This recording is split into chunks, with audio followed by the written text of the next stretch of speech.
Obrigado, Catarina. Vou então passar a partilhar a minha apresentação. Só fazer aqui um teste, eu acho que já estou a partilhar, correto? Ok, muito bem. Obrigado. Mais uma vez, boa tarde a todos. Enquanto a Catarina estava a apresentar estas Tech Seasons e o fundamento delas e o objetivo, fui vendo aqui quem eram os participantes. Cumprimento-os a todos, com especial também cumprimento alguns clientes nossos, que já os identifiquei também. Sejam bem-vindos. Espero que nos próximos 20, 30 minutos contribua para esclarecer algumas questões relacionadas, de facto, com esta temática da cibersegurança. Vou abordar alguns temas relacionados com a parte da evolução legal, nomeadamente legislativa e regulamentar, relativa ao caso específico das máquinas, enquadrar qual é o impacto da cibersegurança, quer na indústria, quer também no fabrico e desenvolvimento de máquinas, e também explicar alguns casos práticos que foi possível recolher. Uma nota prévia relativamente a este tema: de facto, provavelmente todos vocês já ouviram falar no novo regulamento máquinas, que é um regulamento que obriga a marcação CE por parte dos fabricantes, que entrará em vigor em janeiro do próximo ano. Contudo, relativamente a este aspecto da cibersegurança, ainda há muitos estudos que estão a ser desenvolvidos, quer na União Europeia, por fabricantes, quer também nos grupos de trabalho, e, portanto, algumas temáticas aqui que ainda estão a ser discutidas. Espero passar-vos os fundamentos que são, neste momento, aqueles que são factuais, ou seja, aquilo que está em vigor do seu ponto de vista da transição da Diretiva Máquinas para o regulamento, mas também os estudos que estão a ser feitos e de que modo é que nós podemos nos preparar para estas questões que são tão importantes e que neste momento, a nova era digital que vivemos, é fundamental estarmos por dentro. De facto, começava por vos apresentar alguns estudos e alguns acidentes que foram causados por ciberataques. Enfim, é algo que começa a ser recorrente. Há um estudo até relativamente recente de uma empresa fornecedora de tecnologia digital que identificou que 46% dos seus clientes já sofreram um ataque deste género, e trago-vos aqui apenas alguns exemplos relacionados com máquinas, equipamentos e até outros noutras áreas bastante diversas. Portanto, é conhecido em 2014 um ataque cibernético através de uma rede corporativa de e-mails que se alastrou para a produção e que manipulou um forno, e esse forno de facto causou danos massivos na própria indústria. Depois temos aqui outro estudo, e trago-vos 5, apenas exemplificativos, que através ao desativar um sistema de gás, através de um ataque também que foi feito, o metal ficou derretido no forno e provocou um grande incêndio aqui em 2022 numa siderurgia. Temos também, mais recentemente, em 2017, um ataque foi feito a uma empresa, onde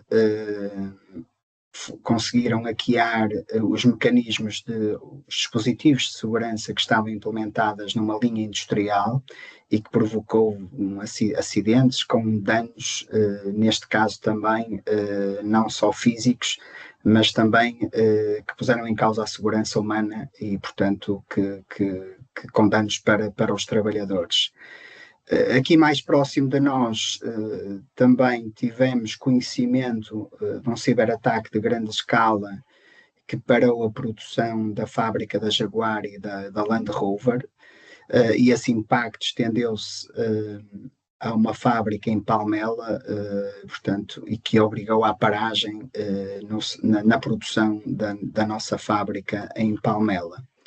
Depois, fugindo aqui um bocadinho da indústria, só para dar aqui um outro contexto que também é relativamente recente, em 2021, e todos nós temos conhecimento que cada vez mais nas salas de cirurgia são usados robôs e também softwares que permitem auxílio para detectar eventualmente outro tipo de, ou ajudar os médicos e enfermeiros a detectar alguns pontos específicos e detectou-se que de facto o software que utilizava um algoritmo de aprendizagem automática permitiu que tivesse manipulações autónomas, sem qualquer tipo de controle por parte dos operadores, neste caso enfermeiros, técnicos auxiliares ou médicos que estavam em salas de operação, e há relatos de cerca de 100 acidentes com mau funcionamento desse tipo de dispositivos. De facto, são muitos casos, conforme disse, e urge olharmos para isto de uma forma também transversal. A nível da União Europeia estabeleceu, como provavelmente alguns de vocês já ouviram falar, um regulamento que é designado, uma diretiva que é designada a diretiva NIS2, que no fundo é para garantir que alguns setores primários consigam garantir uma resiliência cibernética das suas empresas. No fundo, as empresas estão obrigadas a fazer a gestão de riscos, implementar medidas técnicas e organizacionais para evitar que hajam esse tipo de incidentes. São também obrigados a notificar os acidentes ou incidentes que são significativos e garantir que, de facto, quer os seus trabalhadores, quer a sua organização, mesmo em chão de fábrica, as máquinas não sejam afetadas por, eventualmente, alguns ataques que podem estar sujeitos. Paralelamente, existe uma outra legislação, que é o CRA, Cyber Resilience Act, que tem o foco nos produtos, ou seja, é aplicável aos fabricantes, quer de equipamentos industriais, quer de sensores, software, dispositivos digitais, que devem fazer uma avaliação de riscos de cibersegurança, devem conceber produtos seguros, devem também, ao colocá-los no mercado, garantir que as atualizações são feitas em função de eventualmente de vulnerabilidades que eventualmente surjam e, portanto, é fundamental, quer por parte das empresas, quer por parte dos fabricantes, que garantam que o funcionamento desses produtos e sistemas digitais que estão integrados numa empresa sejam abrangidos pelo CRA e que forneçam, de facto, produtos seguros para a sua utilização. De salientar que este CRA entrou formalmente em vigor em dezembro de 2024 e vai entrar a partir de 11 de dezembro de 2027, entrou em transição a partir de 10 de dezembro de 2024 e vai entrar em vigor em 11 de dezembro de 2027. Portanto, só a partir de dezembro de 2027 é que se torna totalmente obrigatório o cumprimento deste regulamento. Adicionalmente, também existe um AI Act que no fundo estabelece que os fabricantes ou quem desenvolve softwares com sistema de inteligência artificial também os façam de forma segura, transparente, de modo a que quando são utilizados sistemas de IA que utilizem tecnologias como, por exemplo, machine learning ou deep learning, o uso de redes neuronais, esses softwares, obrigatoriamente, aqueles que desempenham funções críticas, tenham também marcação CE. E, portanto, de uma forma geral, queria-vos deixar este contexto inicial sobre o tipo de legislação que neste momento está a ser desenvolvida. Como falei há pouco, o novo regulamento máquinas vou abordar mais à frente e é algo que também diz respeito aos fabricantes de máquinas e que também o terão que cumprir. Ora bem, relativamente a esse regulamento e porque é que surgiu a necessidade de alterar a diretiva máquinas, que ainda está em vigor, para o novo regulamento? De facto, e quem está por dentro percebe provavelmente de uma forma mais detalhada o que vou explicar, é que os requisitos que estavam definidos na diretiva anterior não se coadunam com a nova era digital, ou seja, há requisitos relativos à fiabilidade das funções de comando e da proteção contra corrupção que não estavam nos requisitos do anexo 1 da diretiva máquinas. Adicionalmente, há um aspecto aqui fundamental também, que tem a ver com a parte da normalização. De facto, existem cerca de 800 normas relacionadas com segurança de máquinas, e neste momento está a ser feito um trabalho de adaptação dessas normas, e os próprios comitês de normalização, até à data de hoje, ainda não conseguiram publicar, e estamos em contraciclo, ou em contracorrente,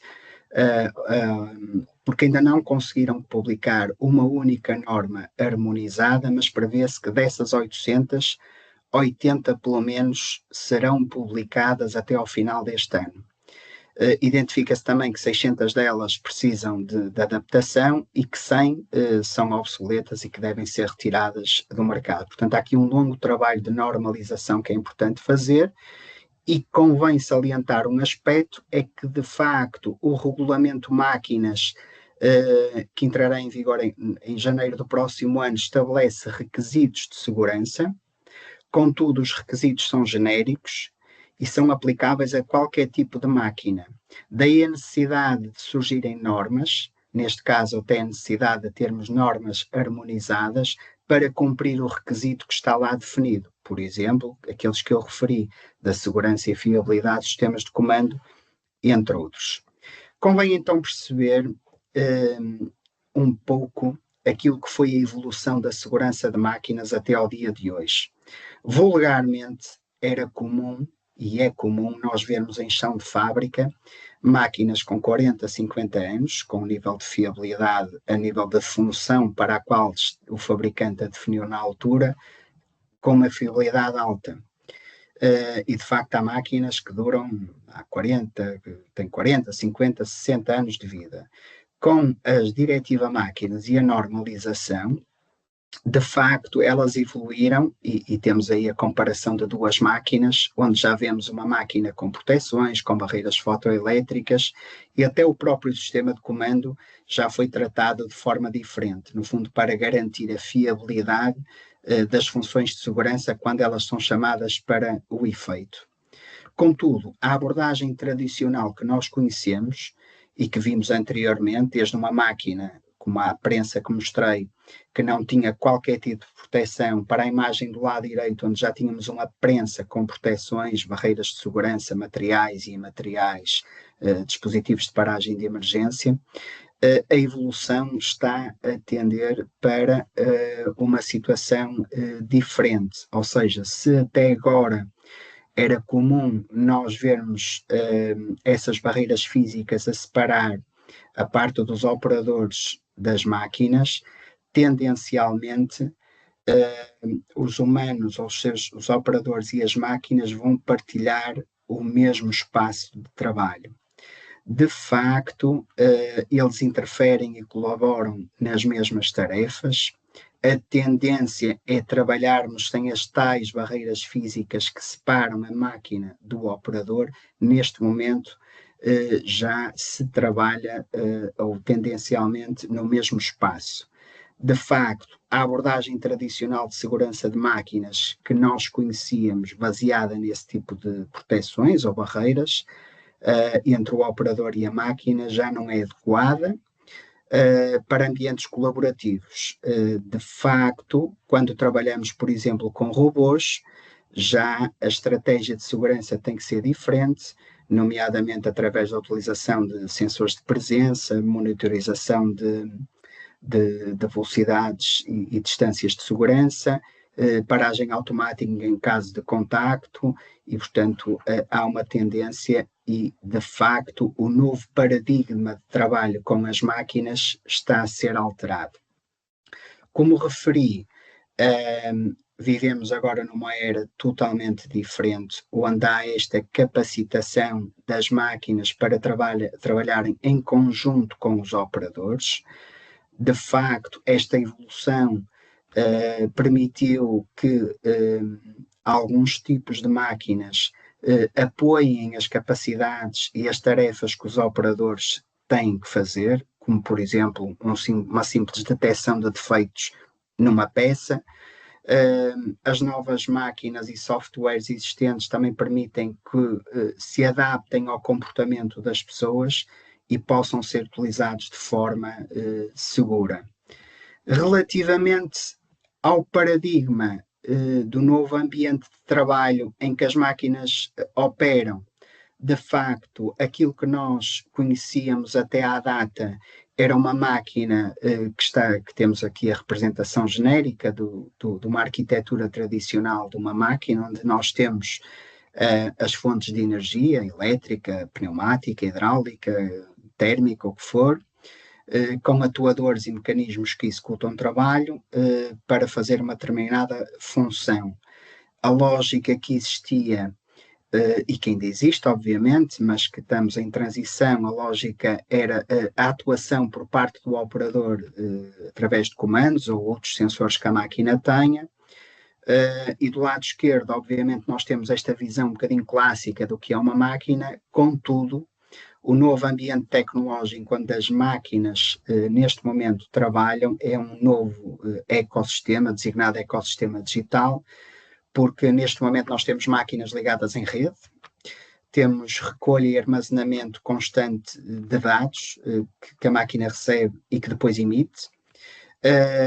Temos também apoio à tomada de decisão através, por exemplo, de mecanismos de inteligência artificial, sistemas de aprendizagem a partir dos dados, nomeadamente através do machine learning, e tradicionalmente, se nós já tínhamos sistemas de comando que tomavam decisões, ou tínhamos os sistemas de comando que tomavam decisões com base naquilo que era o operador, portanto, aquilo que o operador lhe dava, hoje em dia as decisões do sistema de comando, e é esta grande alteração que existe, já são influenciadas por dados que são provenientes de outras máquinas, por sistemas de gestão central da produção, por algoritmos de inteligência artificial e, de facto, e até por recolha de informação em tempo real de outras máquinas que alimentam esta. De facto, o sistema de comando, que é o cérebro da máquina, passa a ser um elemento central e que faz a ligação entre o mundo físico, no fundo a máquina e o processo, e o mundo digital, que são os dados, são as redes, a inteligência artificial ou outro tipo de sistemas.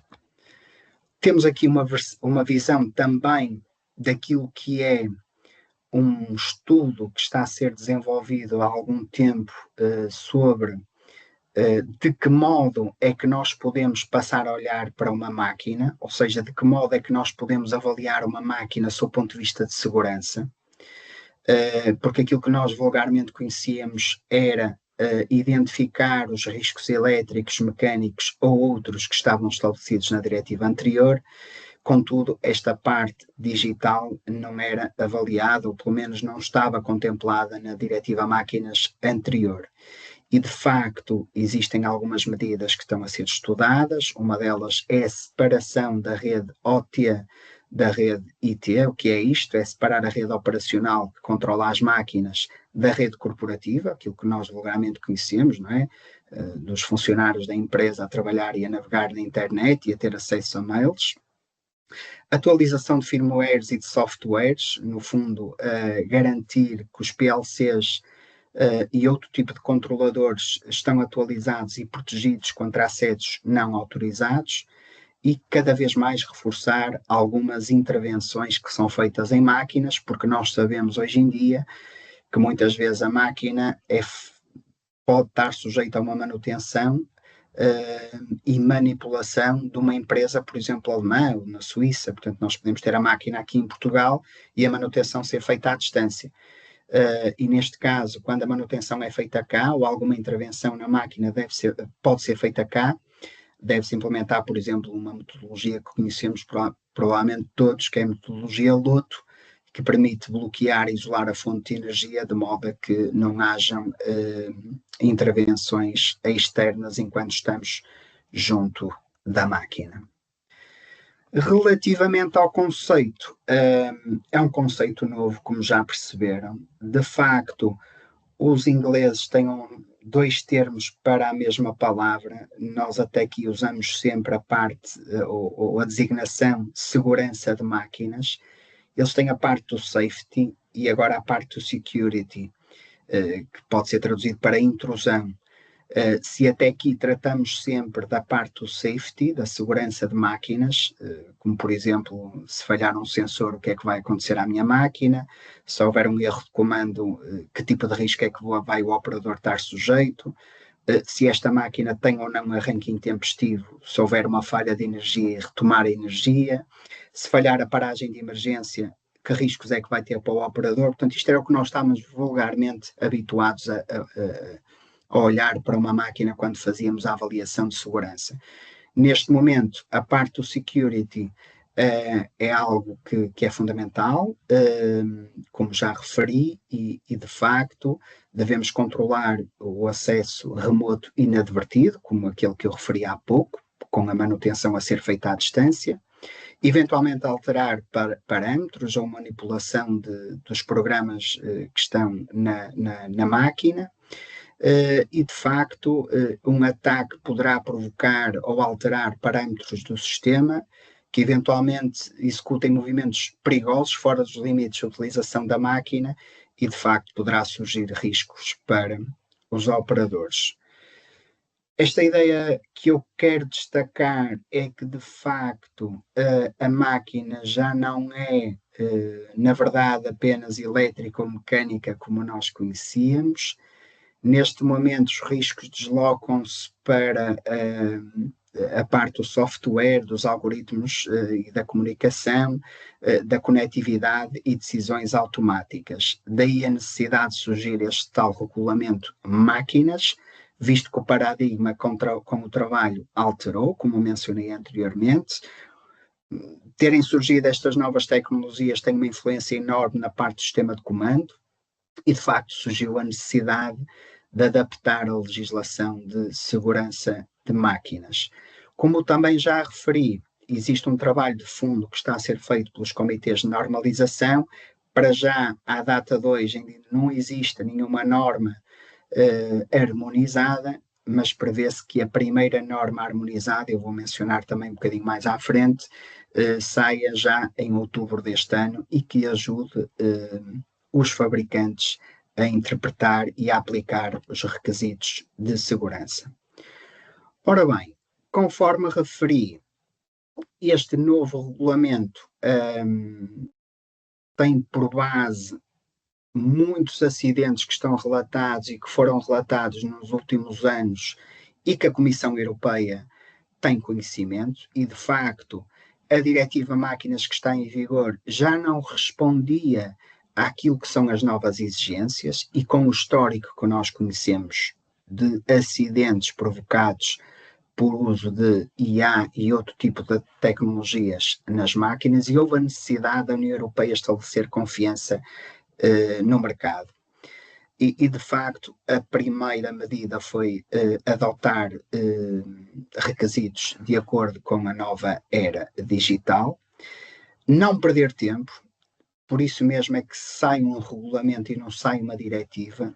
E porquê é que sai um regulamento? Porque ao passar de uma diretiva para regulamento, garante que as regras são aplicadas da mesma forma, de forma idêntica por todos os Estados-membros e ao mesmo tempo, evitando que Estados-membros executem as medidas de forma diferente.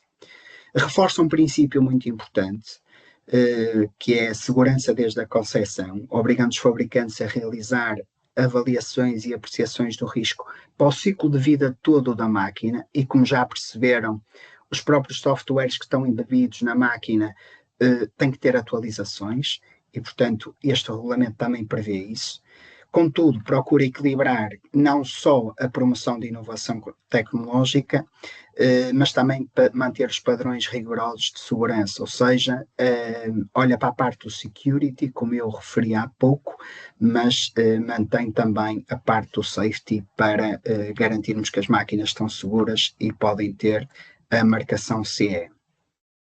Interessa falar aqui de dois conceitos também muito importantes que têm a ver com as principais alterações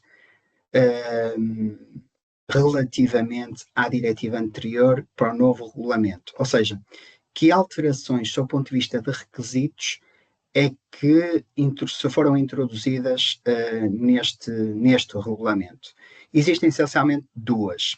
Uma delas é o ponto 1.9, que é a proteção contra a corrupção, e a parte do sistema de comando. Por partes.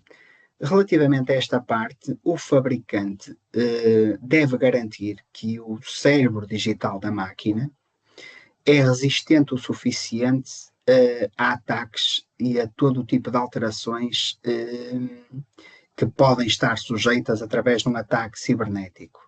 De facto, a máquina deve ser desenhada e concebida para qualquer ligação de um dispositivo externo, seja físico ou lógico, por cabo ou sem fios, não cause situações perigosas. Depois, a questão dos componentes de hardware que transmitem sinais ou dados devem cumprir esses requisitos e estarem protegidos contra corrupção acidental ou intencional. A máquina também deve recolher esses dados, ou seja, sempre que há uma alteração, a máquina deve recolher os dados que sirvam de prova que foi feita uma alteração, quer seja legítima por parte do fabricante ou ilegítima por parte de alguém, mas deve ficar registado quais são as alterações que são feitas. Relativamente ao software, o software, neste momento, é considerado também um componente de segurança, portanto é uma alteração que foi feita neste regulamento, deve ser certificado e quando desempenha funções críticas deve passar por um organismo notificado. Ou seja, se até aqui nós comprávamos um autómato da Siemens, introduzíamos o código e o disponibilizávamos na máquina, neste momento isso tem que ser tudo avaliado por uma entidade externa, neste caso um organismo notificado. Introduz também aqui o conceito do safety e do security, que eu não me vou repetir, mas já perceberam que a apreciação de riscos deve incluir ambas as vertentes e estabelece, isto é uma última referência relativamente a este ponto, porque tive a semana passada acesso ao guia comentado da diretiva relativamente a este ponto, estabelece que podem ser utilizados alguns selos físicos ou sensores para proteções ou assinaturas digitais para garantir que o software não é alterado e, portanto, esse ponto também é bastante importante.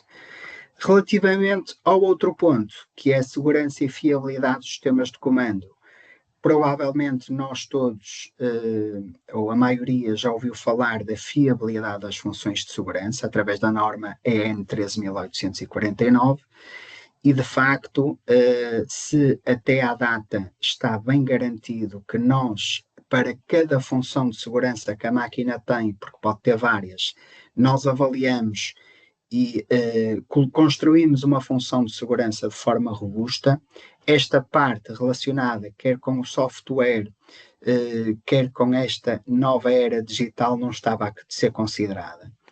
E isto significa o quê? Significa que, de facto, deve ser feita uma avaliação e os sistemas de comando, antes de serem implementados, devem ser concebidos para resistir, de facto, a influências externas previstas ou não previstas. E até tentativas maliciosas que possam existir. Um aspecto aqui que queria também realçar é que a máquina deve manter um registro de rastreabilidade de 5 anos de todas as versões de software que eventualmente sejam instaladas ou atualizadas. E um outro aspecto é que este regulamento especifica que para os sistemas autoevolutivos a máquina não pode ter aprendizagem, mas a máquina não deve ultrapassar os limites para a qual o fabricante as definiu. Por exemplo, se a máquina está destinada a trabalhar num determinado espaço, tempo, velocidade, o sistema total ou parcialmente autoevolutivo não deve permitir que a sua tomada de decisão ultrapasse os limites para a qual o fabricante definiu no ato de concessão.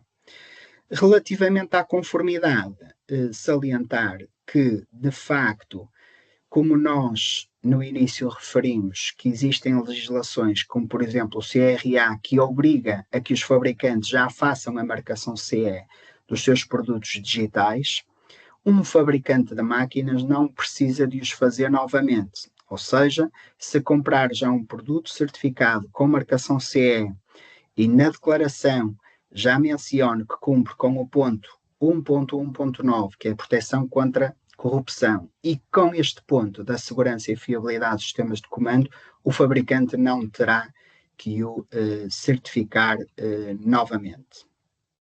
Que no fundo é este slide aqui que referencio.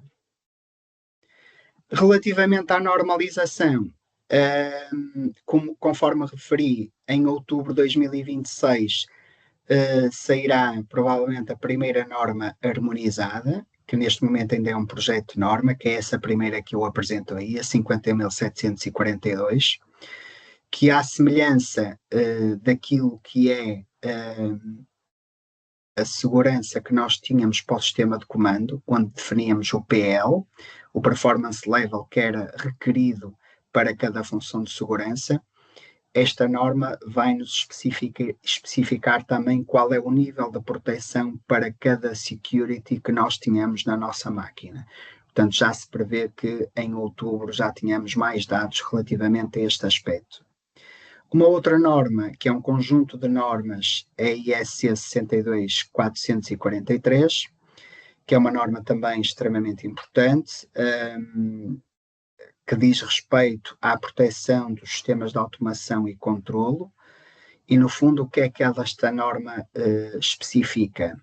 É que se nós olharmos para uma máquina sob o ponto de vista de áreas, a parte operativa, a parte do comando, a parte de ligação com componentes externos, a parte de ligação à rede da empresa, ela segmenta estas zonas e ajuda-nos a perceber que categoria ou que nível de segurança deve ter cada uma das zonas.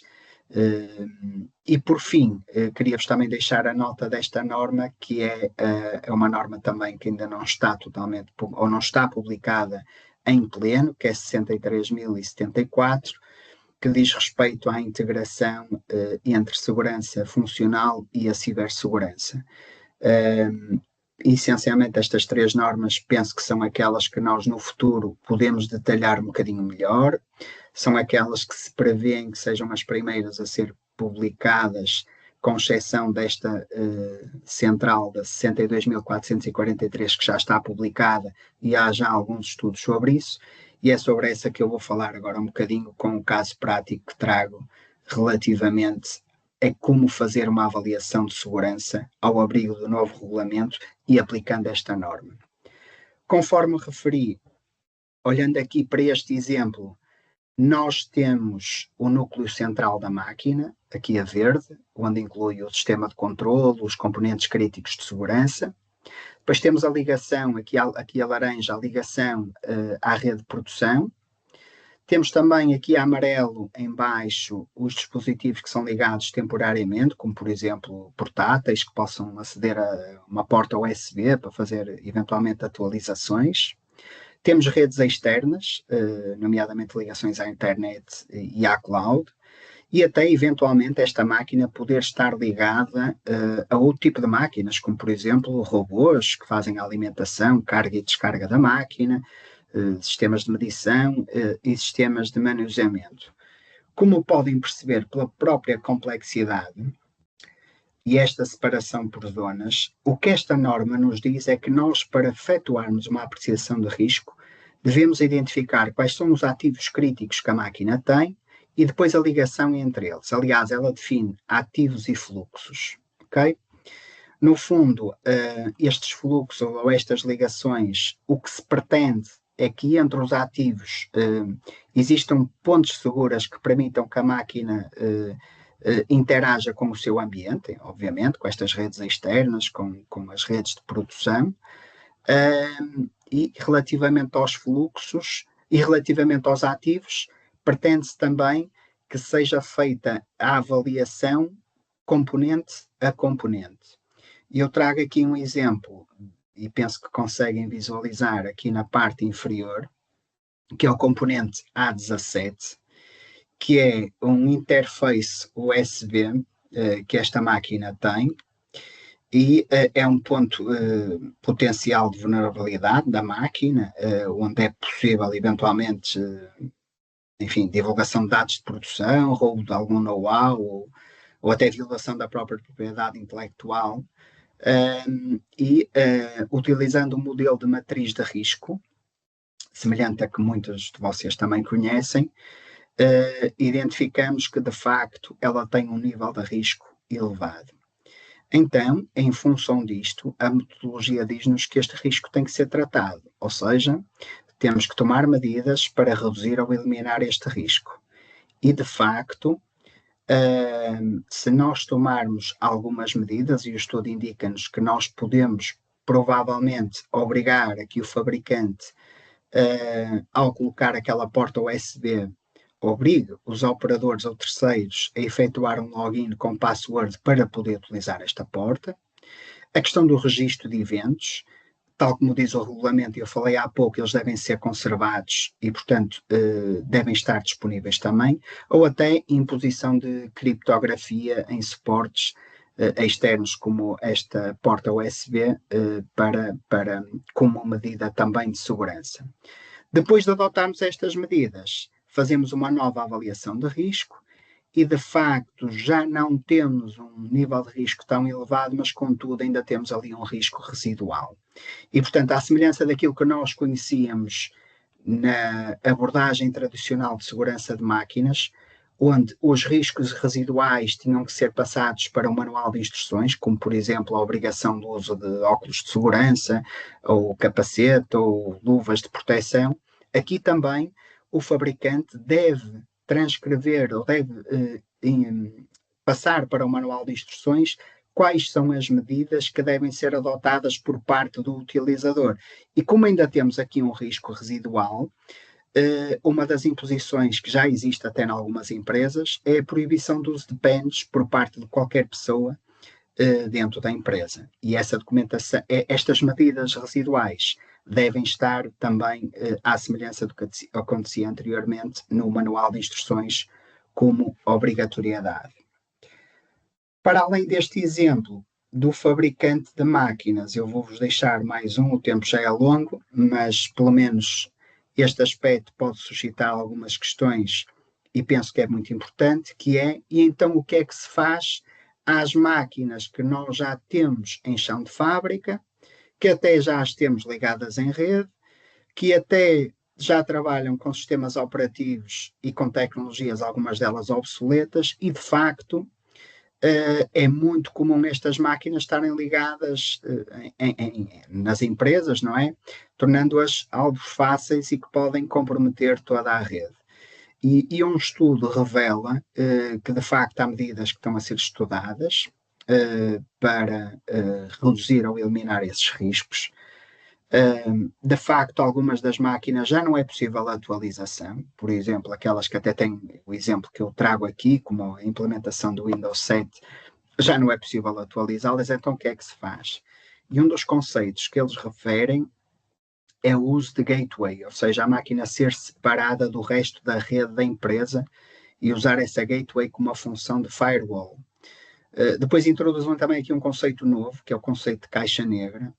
Portanto, no fundo, tudo o que está atrás da gateway passa a ser considerado uma zona isolada e a segurança ao nível da interface passa a ser garantida por essa gateway, tornando independente o estado de atualização da máquina.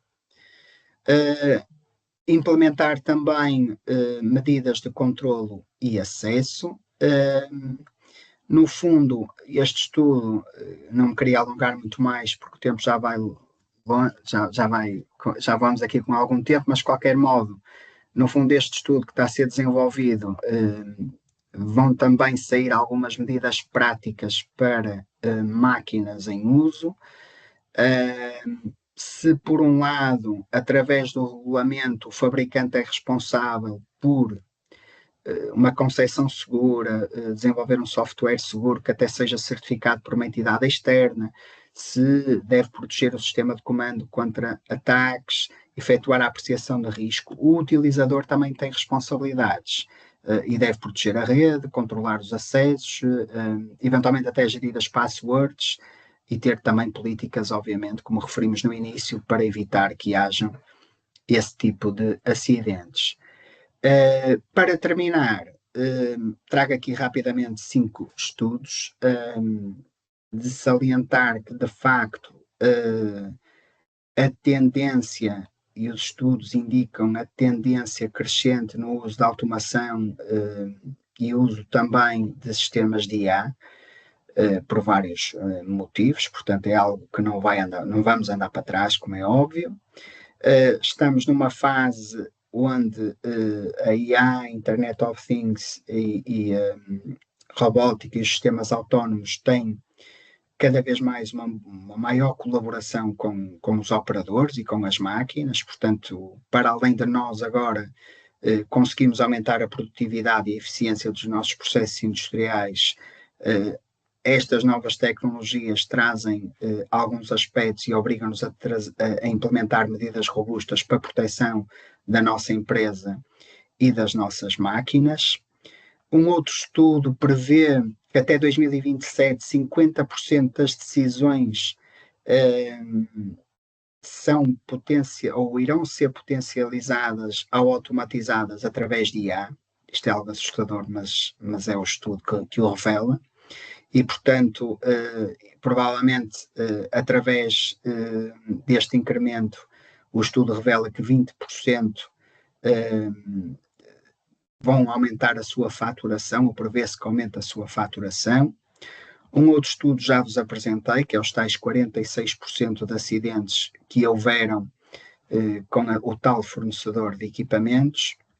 E um outro estudo também revela que o uso das tecnologias como a inteligência artificial, a computação quântica, são tecnologias de facto que aumentam a eficiência, a conectividade, contudo, também é usada pelos hackers, ou seja, temos que ter eventualmente estratégias no futuro e aumentar, obviamente, quer a normalização, quer a nossa resiliência com este tipo de aspectos.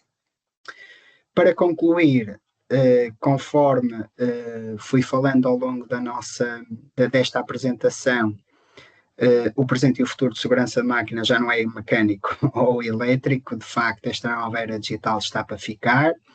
Este conceito do security é algo que também está muito vincado no novo regulamento máquinas e cabe-nos a nós também, CATIM e outras entidades que pertencem aqui ao ciclo de normalização, porque também participamos nos grupos de trabalho que desenvolvem normas europeias para os fabricantes e utilizadores as poderem utilizar, fazermos aqui um trabalho ciclópico de modo a que consigamos em tempo útil implementar e produzir normas que consigam dar resposta àquilo que é as exigências do novo regulamento. E agradeço a vossa atenção e disponível para qualquer esclarecimento. Muito obrigado. Obrigado, Francisco. Sem dúvida um tema ainda muito a desenvolver, com muita coisa ainda para estudarmos. Não sei se os participantes têm aqui alguma questão, algum comentário que gostariam de fazer ao Francisco, de partilhar aqui com a audiência.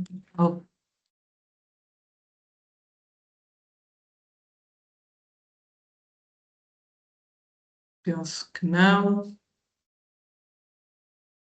Francisco, mais uma vez obrigado. Não sei se queres acrescentar mais alguma coisa.